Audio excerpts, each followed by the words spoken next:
최근에 갑자기 우리가 시편을 많이 살펴보게 되죠. 시편을 우리가 살펴보는 데는 또한 주님의 뜻이 있는 것 같습니다. 시편은 우리에게 우리 인간의 가장 진솔한 고백이 담겨져 있는 게 시편인 것 같습니다. 그래서 우리는 시편을 통해서 우리 자신을 한번 돌이켜보는 좋은 시간이 되는 것 같습니다. 그 중에서 오늘의 우리가 살펴보는 시편은 123편 성전에 올라가는 노래입니다. 즉, 이 시편의 용도는 딱 정해져 있습니다. 이스라엘 사람들이 시편에 성전에 올라갈 때, 즉 예루살렘 성전에 올라갈 때, 특히 예루살렘 성전에 솔로몬 성전이 아니라 에스라 느헤미야에 의하여 재건된 일명 제2성전 스룹바벨 성전에 이스라엘 사람들이 올라갈 때 그 무리의 지도자가 그 무리를 대표해서 불렀던 노래가 오늘 이 시편 123편입니다. 근데 시편 123편을 읽다 보면 저에게 딱 떠올리는 이미지가 하나 있습니다. 그것은 바로 거지입니다.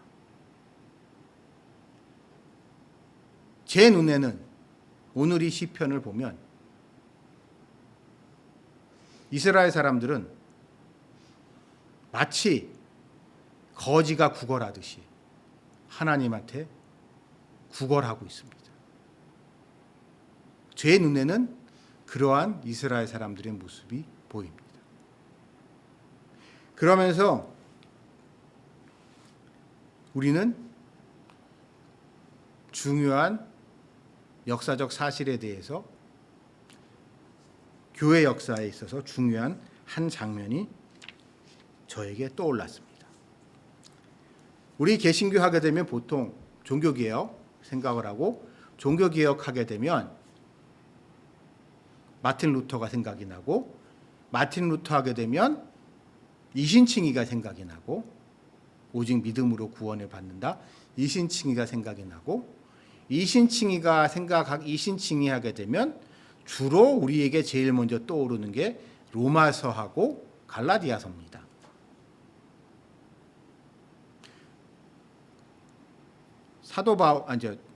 종교개혁자 마틴 루터는 특별히 로마서와 갈라디아서를 근거로 종교개혁의 가장 중요한 화두였던 이신칭의라는 것을 세상에 던진 거죠. 근데 마틴 루터의 생애를 살펴보면 흥미로운 점이 한 가지 발견됩니다. 비텐베르그 대학의 교수가 된 신학 박사, 젊은 신학 박사 루터는 로마서와 갈라디아서 강해를 하면서 이신칭의를 발견했다고 하는데 그 전에 먼저 했던 강의가 시편에 대한 강의입니다. 루터는 시편을 연구하면서 시편에 나와 있는 이스라엘 사람들의 다윗의 고백이 자신이 배웠던 중세의 아주 엄격하고 실천을 강조하고 금욕을 강조하고 인간의 공로를 강조하는 그런 것과는 거리가 멀고 하나님께 잘못했다고 살려달라고 무조건 납작 엎드려서 그냥 싹싹 비는 그런 모습, 시편에 그런 내용이 많단 말이에요. 그 모습을 시편에서 발견을 하고 거기부터 자기가 배워온 중세 가톨릭 교회가 가르쳤던 그런 인간의 공로를 강조한, 인간의 실천을 강조한, 행실을 강조한, 선행을 강조한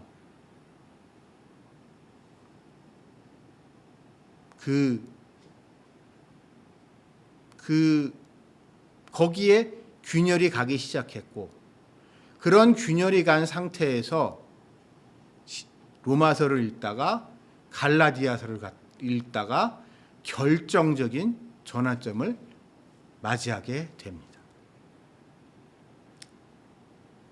그러면서 우리가 알고 있는 이신칭이라는 것을 발견하고 세상에 그것을 내놓았던 거죠. 그러면 이신칭이라는 것에 대해서 생각을 하다 보면 오늘이란 관점에서, 오늘 이 관점 속에서 오늘 이 본문의 말씀을 다시 한번 살펴보다 보면 저는 그리고 루터가 마지막에 죽으면서 남겼다는 유언이 생각났습니다. 루터의 최후에 대해서, 임종에 대해서는 여러 가지 전설 같은 이야기가 있지만 그 중에 가장 신뢰할 만한 이야기는 그의 병상에서 임종 시에 그가 마지막으로 남겼다는 말은 이겁니다. 우리는 거지다. 우리는 정말 거지다. 라는 말을 남기고 눈을 감았다고 합니다. 그래서 이 거지라는 것에 대해서 생각을 해보게 됩니다. 이 시편에 대해서 생각을 해봅니다. 그리고 거지라는 것에 대해서 생각을 해봅니다. 현대사회에서 거지는 저주의 상징입니다. 거지가 되고 싶은 사람 아무도 없습니다. 거지를 존중하는 사람 아무도 없습니다. 그러나 여러분, 우리가 살고 있는 근대화된 시대가 생겨나기 전, 일명 전근대 사회에서 거지라는 것은 매우 존중받던 사람입니다. 믿어지시지 않겠지만 아무나 거지가 될 수 없었어요. 그리고 그 사람이 거지라고 해서 아무도 그 사람을 무시하지 않았습니다. 거지는 아주 특별한 사람들만 가지고 있을 수 있었던 일종의 특권이었습니다. 왜냐하면 거지는 누군가의 도움을 받아야만, 지원을 받아야만 생존할 수 있는 존재였기 때문에 자신의 생존을 스스로 포기하고 누군가 도움을 주지 않으면 당장 굶어 죽을 수 있는 절박한 사람. 여러분, 미었고 반대로 보통 사람들에게는, 거지가 아닌 보통 사람들에게는 그 거지를 도와주는 것, 그 거지에게 적선을 하는 것은 그거 자체로 자신의 공덕이요 선행이었기 때문이죠. 그래서 아직도 이러한 전근대적인 사고가 남아있는 인도 같은 데 가보면 그렇다고 그러잖아요. 길거리에 나가보면은 이제 동양받는 거지들이 있는데, 이 거지들이 너무나 당당하고 뻔뻔하게 사람들한테 동양을 받는다는 말이에요. 따지고 보면 지금은 이제 우리나라에서 사라졌지만 스님들이 탁발을 하고 다니는 것도 비슷한 거였고, 초대교회의 사막의 은자들, 사막의 수도사들의 삶도 그와 비슷한 모습이 있었던 거예요. 좀 더 거슬러 올라가게 되면 성경에 나와 있는 예수님과 12 제자들의 모습이 어찌 보면은 보는 관점에 따라서는 이곳 저곳을 무리지어 다니는 거짓대와 비슷했던 거죠. 사람들이 우리한테 예수님과 12 제자들은 지금 우리 눈엔 대단하게 보이지만 그 당시 사람들 기준으로 봤을 때는 몰려다니고 있던 거짓대였고, 그 거짓대의 왕초가 나사렛 예수였던 거죠. 그래서 나사렛 예수나 그 사람들을 봉양하는 것, 구약의 선지자들도 마찬가지죠. 그렇게 거주지가 일정치 않은 사람들, 특별한 사람들을 봉양하는 것은 그 자체로 죄 많은 세상 사람들한테 그 죄의 대가를 치를 수 있는, 선을 행할 수 있는 기회라고 생각했기 때문에 이 거지는 절대로, 그러니까 대단히 존중받는 사람들이었는데, 근대화가 되기 시작하면서, 즉 노동이 신성화되기 시작하면서, 노동이 그 자체가, 근대화의 특징 중에 하나가요, 노동이 신성화되는 거거든요. 근대화 이전의 특징은요, 노동은 신성한 게 아니에요. 그냥 사람이 살기 위해서 어쩔 수 없이 하는 게 노동인 거였지라고 생각했기 때문에 노동을 안 하면 안 할수록 고귀한 거예요. 왕이라든지 귀족이라든가. 그냥 마찬가지도 거지도 마찬가지인 거죠. 그러니까 어떤 건지, 그런데 보통 사람들은 그냥 살기 위해서 죽지 못해서 노동을 하는 그런 사회였는데, 그런 사회에서는 노동은 곧 생존을 위한 저주 비슷했던 건데, 근대화가 되면서 노동이라는 게 그 자체를 신성하게 여겨져요. 땀 흘리면서 일해야 된다고 해요. 그러다 보니 거지들에 대해서, 아무것도 안 하는 거지들이 이제 멸시천대를 받기 시작하고 세상에서 사라지기 시작합니다. 그래서 돌이켜 생각해보면 우리나라도 옛날엔 거지들이 많았는데, 박정희가 5.16 쿠데타를 이루고 난 다음에 없앤 것 중에 하나가 거짓대거든요. 기억나실지 모르겠지만 박정희가 5.16 군사 하여튼 혁명 쿠데타 하여튼 그런 거 하고 난 다음에 했던 일 중에 하나가 거짓대들 다 잡아다가, 싹 다 잡아다가 강제 노동 같은 걸 시켰습니다.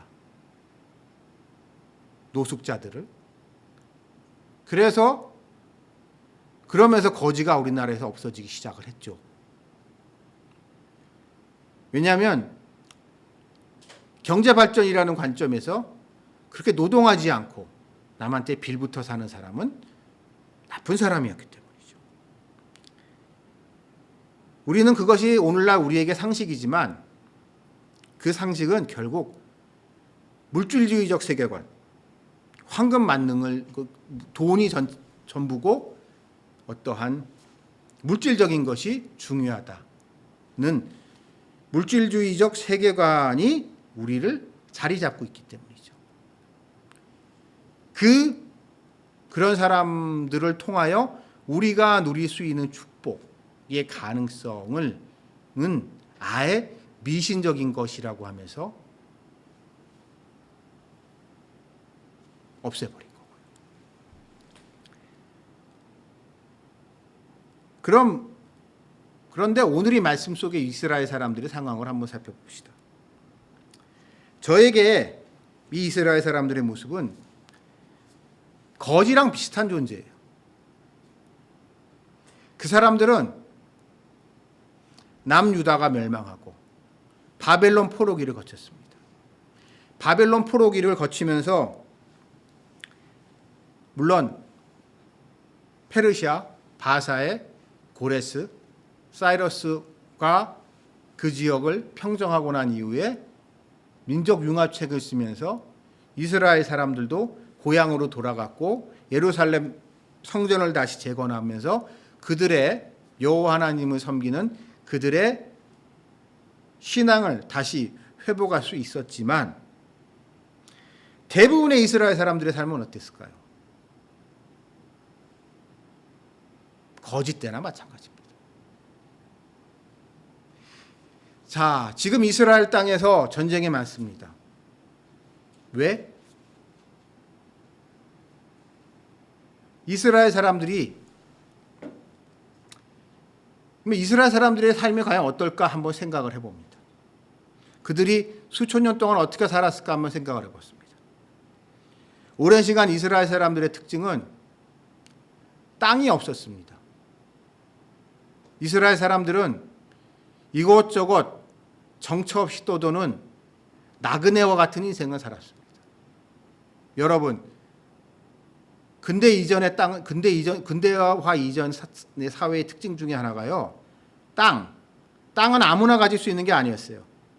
오늘날 우리는 내가 돈이 있으면 땅을 살 수 있지만 그거는 자본주의가 등장한 이후의 이야기고 그 전에는 땅이라는 것은 다 왕이나 국가의 땅이고 그거를 왕이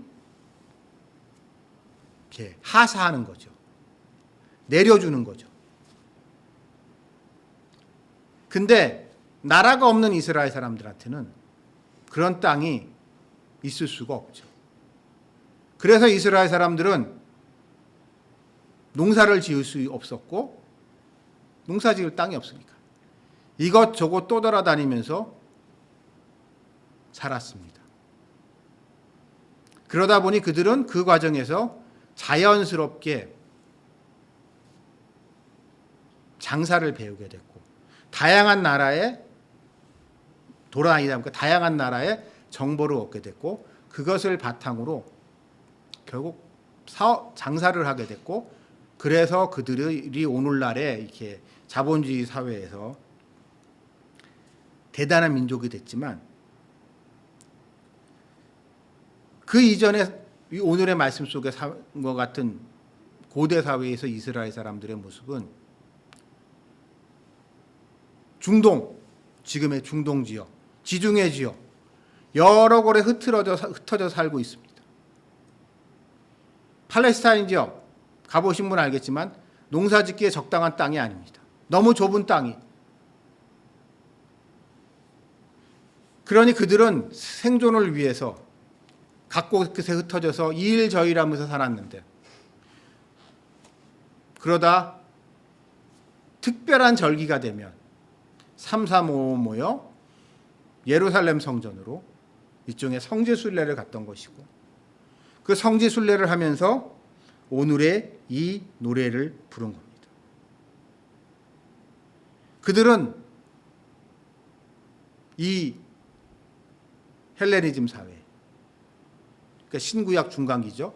이걸 세계사적으로는 헬레니즘 시대라고 하는데요. 헬레니즘 시대는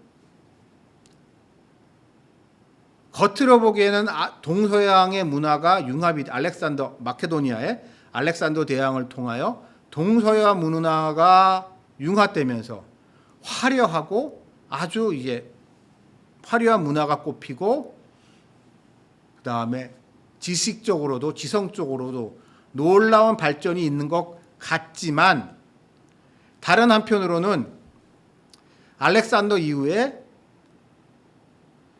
한 명의 그러니까 로마 제국이 등장하기 전까지 확실한 강대국이 없이 여러 강대국들이 서로 치고받고 싸우면서 정치적으로 대단히 불안정한 사회였어요. 그런 곳에서 이스라엘 사람들의 삶은 어땠을까요? 어제까지는 자기가 있는 이곳에 통치했던 A라는 왕조에 김모식이라는 왕이 다스리고 있을 때 그 사람한테 잘 보이려면은 그 사람한테 이게 아부를 떨어야 됐을 것이고 그러다가 옆 나라 B의 왕국, B라는 왕국에 또 뭐 어떤 사람이 그 지역을 점령하게 되면, 내지는 이 사람이, 이 유대인들이 떠돌아다니다가 그 지역으로 넘어가게 되면 그 왕한테 또 잘 보여서 자기네들이 그 지역에서 뭐라도 해서 먹고 살 수 있게, 장사라도 할 수 있게, 뭐라도 할 수 있게 그 사람한테 싹싹 빌면서 우리 좀 먹고 살게 해주세요 라고 해야 하는 그런 아주 구차스러운 삶을 살고 있던 이스라엘 사람들입니다. 그러면서도 이들이 가지고 있는 이들만의 또 다른 숙제는, 그러면서도 자신들의 민족적 정체성, 신앙의 정체성, 아브라함의 하나님, 이삭의 하나님, 야곱의 하나님, 여호와 하나님을 섬기는 그 믿음만큼은 절대 버릴 수 없는, 다른 그 섞여 사는 다른 민족들은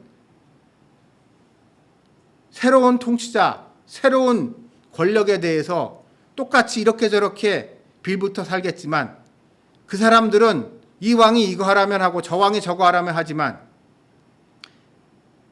다 똑같이 하지만 이스라엘 사람들은 그들과 다른 한 가지, 그 왕이 너의 신앙을 버리고 내가 믿는 이 신을 믿어라. 내가 제우스를 믿으니까, 내가 아폴로 신을 믿으니까, 내가 니케아 신을 믿으니까, 내가 믿는 신을 믿어라고 했을 때, 다른 거는 다 받아들여도 그것만은 절대로 받아들일 수 없는 그러한 딜레마 속에서 살고 있던 이스라엘 사람들. 그러려면 어떻게 해야 됐을까요? 신앙을 지키는 대신에 더 많은 것을 포기해야겠죠. 다른 사람들은 왕한테 세금을, 예를 들어서 내가 한 100만 원 버는 거 중에 한 2, 30만 원 바치는 거로 끝냈다면, 이스라엘 사람들은 살라 그러면 똑같은 돈 바치면 안 되겠죠. 남들 바치는 거 2배, 3배는 바쳐야지. 그 왕이 그 돈 보고 그래, 아이 뭐 됐다, 뭐 이 정도 너희는 좀 봐줄게라고 하지 않았겠어요? 근데 그것은 결국 사업의 측면에서 봤을 때는 그만큼 비용이 증가되는 거란 말이에요. 경쟁 상황에서 매우 불리한 겁니다. 그러니 열심히 일을 해서 돈을 번다고 한들 남들같이 똑같이 일을 해서 똑같이 벌어도 남는 게 없는, 겨우 목에 풀칠이나 하고 살면, 그럼에도 불구하고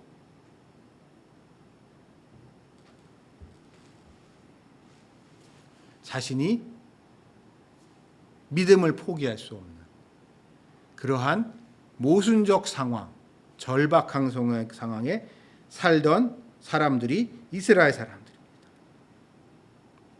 근데 이 모습이 제가 보기엔 우리에게 시사하는 바가 큽니다.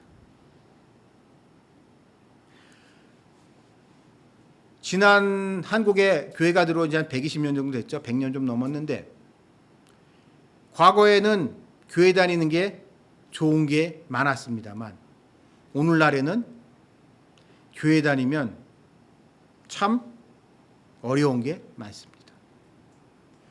제가 교회 안 다니는 친구들이랑 이야기를 하다 보면, 교회 안 다니는 사람들이요, 절대로 이해하지 못하는 게 한 가지 있습니다. 11조 헌금입니다. 감사 헌금입니다. 그 친구들은, 교회 안 다니는 친구들은 그 돈을 왜 내냐? 그거 꼭 내야 되는 거냐? 그거 왜 내야 되냐? 그 돈 아깝지 않냐? 야, 그 돈 내니까 교회는 되게 부자겠다. 뭐 이런 얘기들을 많이 해요.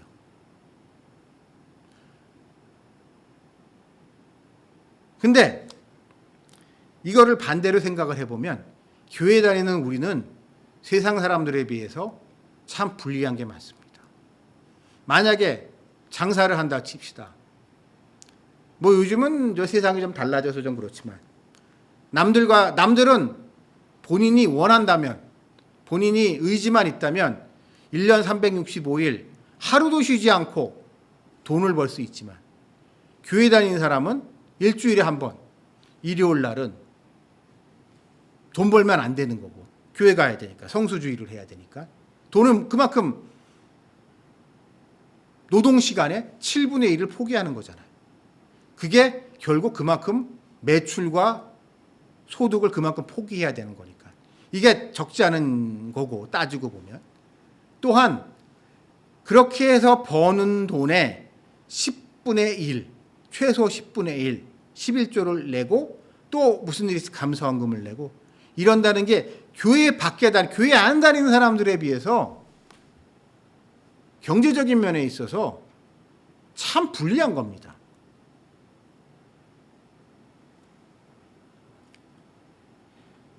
그리고 더더군다나 교회를 다니고 있기 때문에 차마 할 수 없는 일이 너무 많단 말이에요. 예를 들어서 술 장사 같은 거, 담배 장사 같은 거, 예를 들어서 무기 장사 같은 거.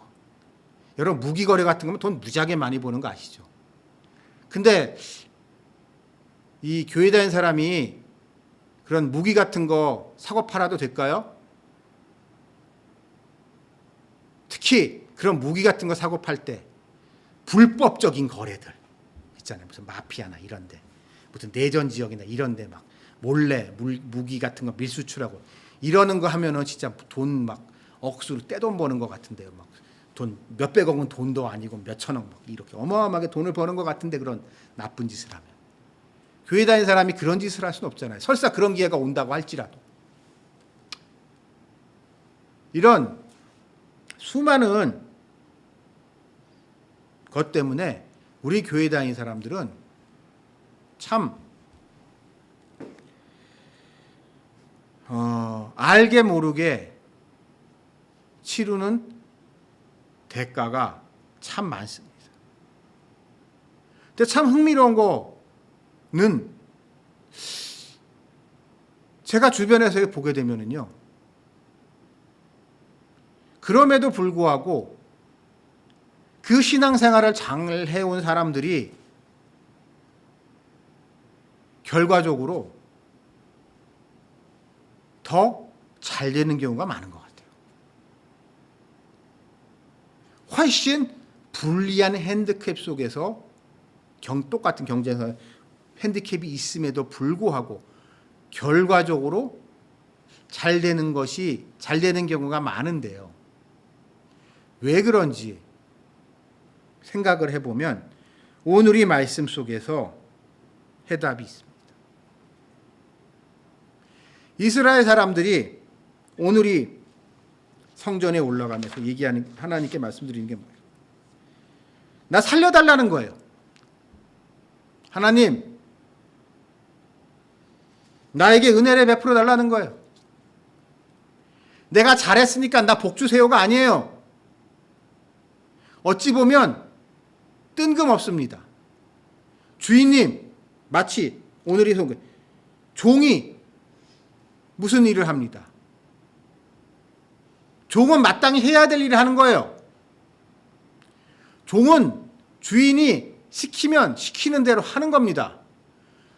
그 시킨 일을 잘했건 잘 못했다고 주인이 그 종을 벌할 수도 있고 벌할 수 있지만, 그 종이 잘했다고 해서 주인이 그 종한테 상을 줘야 될 이유는 하나도 없어요. 왜냐하면 종이니까, 고용관계가 아니니까. 자본주의에 익숙한 현대인들은요, 나와 하나님의 관계를 무슨 계약관, 전 언약 신약을 그래서 신뢰합니다. 언약 신약 같은 거 저 싫어하는데, 좋게 말하면 언약 신약이고, 자꾸 약간 이 언약 신약의 약간 문제가 거기서 한 걸음 더 나가면 계약이 돼 버리거든요. 근데 오늘이 말씀 보게 되면 언약 그런 거 없어요. 그냥 주인님 잘 봐주세요. 주인님 살려주세요. 주인님, 주인님이 시켜줬던 저 밭, 저기 김매라고 했던 거 밭일 아까 다 끝내고 왔습니다. 라고 하면서 그냥 주인 앞에 있으면서 주인 눈치 보는 거예요. 속으로 이랬겠죠. 주인님이 날씨 더운데 제가 밖에 나가서 이렇게 일을 했으니까 더 이상 좀 일 좀 안 시키셨으면 좋겠습니다라는 이야기가 여기까지 올라오겠지만 종이 그런 얘기를 할 수 있어요? 못해요. 주인한테. 어디? 종놈이. 주인님, 제가 이 더운데 나가서 땀 뻘뻘 흘리면서 일했으니까 시원한 아이스 아메리카노 좀 한 잔 좀 사주시면 안 될까요? 라는 말을 여기 목구멍까지 올라왔지만 차마 그런 얘기를 할 수 없죠. 종이 어디 감히. 주인이 은혜를 베풀어서 그래 너 수고했다. 야, 한 잔 마셔라 하면서 자기 옆에 있던 아이스 아메리카노 같은 거 딱 주면은 감사합니다 하면서 감격해서 받아서 먹어야 될 그것이 바로 종의 삶입니다. 이스라엘 사람들은 그런 종으로 자기 자신을 낮추면서 하나님의 은혜를 구하고 있습니다. 우리 기독교인들이 하나님의 관계가 그렇지 않나 싶어요. 저는 공로신학을 아주 싫어합니다. 네가 하나님한테 복받기 위해서 뭘 해야 된다. 목적 기도해라. 믿는 자에게 능치 못하는 일이 없으니까는 일단 믿고 하나님께 다 구해. 구체적으로 구해. 라는 그런 공로주의적 신학. 저는 그런 주장을 하시는 분들한테 오늘의 시편을 좀 읽혀주고 싶어요. 오늘의 시편 속에 나오는 이스라엘 사람들의 마음. 하나님 보고 봐달라는 거예요. 주인님 살려주세요. 주인님 제발 살려주세요.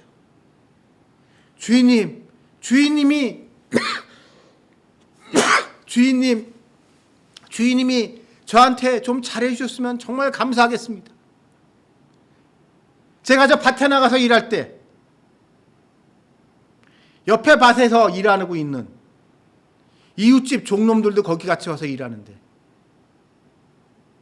제가 거기서 일할 때 제 몰골이 말이 아니고 제가 제대로 피죽도 못 얻어먹은 것 같아서 피골이 상접해서 비리비리해서 일 제대로 못하면 옆 동네 옆에서 옆 밭에서 일하는 다른 놈들이 뭐라고 하겠습니까? 야 니네 주인은 야 밥도 제대로 안 주나 보다 야 라고 하면서 주인님을 한테 뭐라고 하지 않겠습니까? 그러니까 주인님 내가 아니라 주인님 요즘식 주인님 가오가 있지. 내가 밖에 나가면 주인님 얼굴이에요. 내가 밖에 나가서 이렇게 할 때 사람들한테 멋있게 보여야 주인님 얼굴도 사는 거 아니에요. 가오가 쓰는 거 아니에요. 내가 밖에 나가서 찌질이로 지내고 면은 야, 너희 주인은 왜 뭐 그러냐? 라는 얘기 들을 거 아니에요. 그러니까 주인님, 사람들한테 그런 멸시와 조롱을 받지 않게 나 좀 살려주세요. 나한테 좀 잘해주세요. 라고 이 성전에서 외치고 있는 이스라엘 사람들의 모습. 그게 우리 한국교회의 모습이 아니었나 싶습니다. 지금이야 그런 얘기 안 듣지만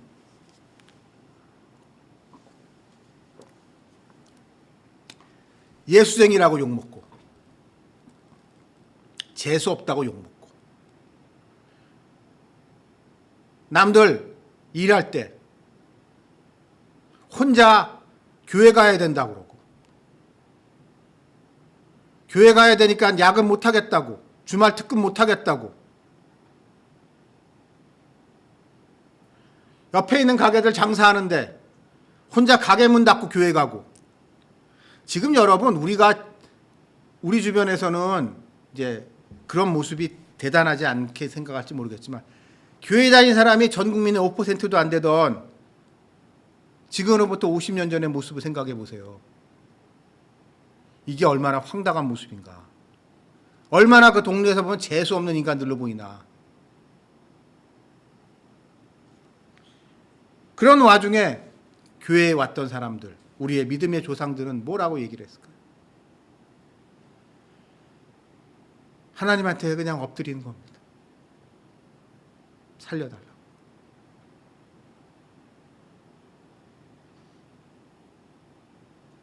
저는 그래서 우리가 회복해야 하는 모습이 그게 아닌가 싶어요. 한국교회가 부흥성장하는 과정, 그런 과정을 겪은 이후에 부흥성장하라는 과정에 아주 나쁜 게 한 가지 들어왔어요. 내가 기도를 통해서 하나님을 움직일 수 있다. 기도의 탑을 쌓아야 한다.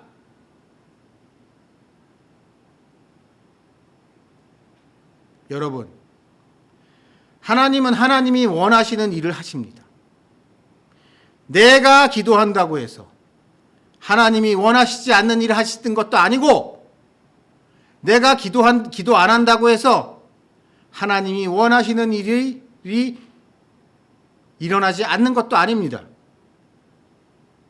하나님은 하나님의 섭리 속에서 우리를 부르셨고 우리에게 그 일을 맡기셨고 만일 우리가 무언가를 위하여 기도하게 된다면 그것은 내 기도가 아닙니다. 하나님이 그 자리에서 내가 그렇게 기도하게 하셨기 때문에 내가 그렇게 기도를 할 수 있는 겁니다. 그리고 그 기도를 하게 되는 겁니다. 기도는 나의 공로가 아니에요.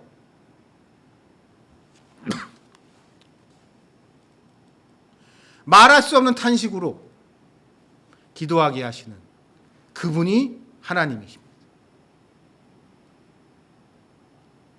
근데 우리 민족에게 뿌리 깊게 막혀 있는 샤머니즘적 전통은 마치 내가 치성을 드리면 내가 마치 뭘 하면 하나님이 마음을 돌이키시지 않을까.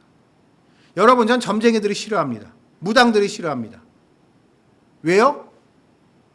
점을 칩니다. 만약에 그 점이 맞다면 인간이 아무리 액땜을 하고 아무리 부적을 쓰고 아무리 구술해도 바뀔 수 없는 게 운명이에요. 천명이에요, 그거는. 근데 점치기 좋아하는 놈들 특징이 뭐냐? 천명에 순응하려고 하지 않아요. 내 욕심을 채우기 위해서 내가 얼마짜리 부적을 해야 되고 얼마짜리 구슬해야 되고 이러한 아주 안 좋은 우리 뿌리 깊게 있던 이 샤머니즘 전통이 우리도 모르게 교회에 스며들어온 부분이 분명히 있고 그래서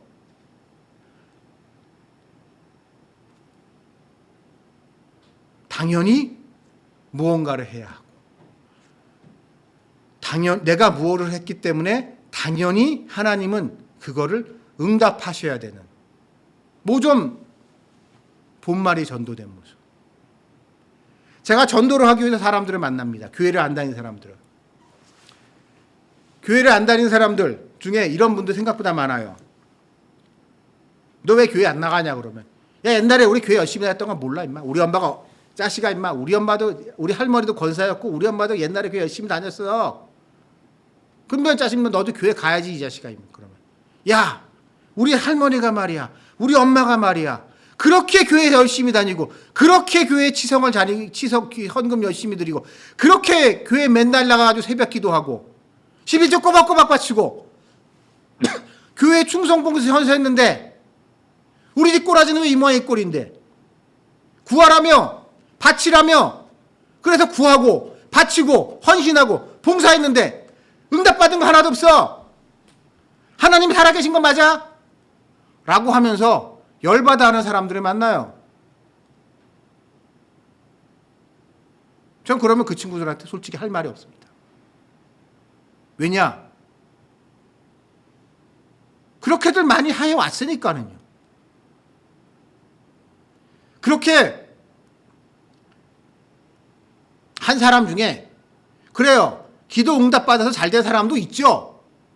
그런 사람들은 간증이라고 해가지고 떠들고 다닙니다. 기도의 응답이라고. 그러나 그 응답받지 못했던 대부분의 사람들은 절망하며 교회를 떠납니다.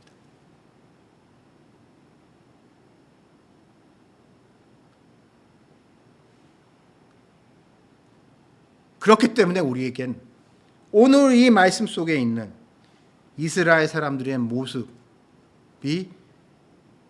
회복되어야 됩니다. 어차피 우리 인생은 공술의 공수고의 인생입니다. 우리 모두 따지고 보면 아무것도 가지고 있지 않은 거지입니다. 뭐 가지고 온 사람 하나 없고 가지고 갈 사람 하나 없어요.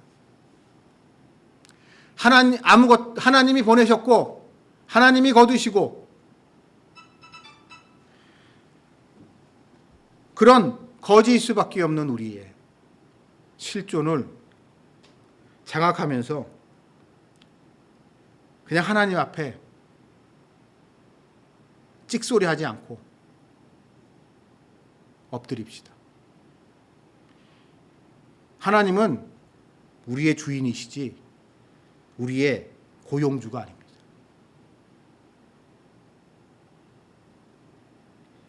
그렇기 때문에 우리는 밀린 월급 달라고 할 게 아니라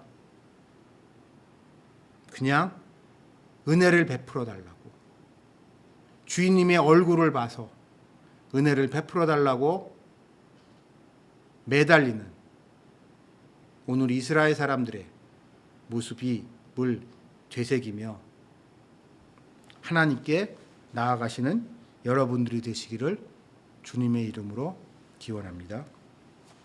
같이 기도 드리시겠습니다.